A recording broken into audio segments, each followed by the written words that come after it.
तर या बजेटमधून मोदी सरकारचं रेल्वे प्रवाशांना गिफ्ट मिळण्याची शक्यता वर्तवली जाते। 300 पेक्षा अधिक अमृत भारत, वंदे भारत ट्रेन याची घोषणा होऊ शकते। अपघातांना आळा घालण्यासाठी सुरक्षा कवच सुद्धा मिळण्याचा अंदाज आहे। गेल्या बजेटमध्ये रेल्वेसाठी 2.65 लाख कोटींचं वाटप हे करण्यात आलेलं होतं।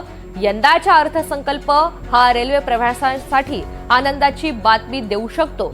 बजेटमध्ये अंदाजे 300 ते 500 नवीन गाड्या सुरू करण्याची घोषणा होण्याचा अंदाज आहे। यामध्ये वंदे भारत तसंच अमृत भारत सारख्या गाड्यांना समाविष्ट केलं जाऊ शकतं।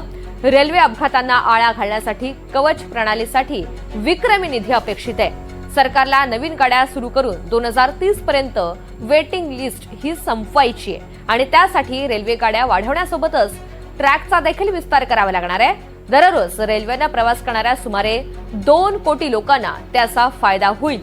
रेल्वेच्या पायाभूत सुविधा मजबूत करण्यासाठी देखील निर्णय होण्याची दाट शक्यता आहे। गेल्या बजेटमध्ये रेल्वेसाठी 2.65 लाख कोटींचा निधी हा देण्यात आलेला होता। यंदाही यामध्ये वाढ होऊ शकते।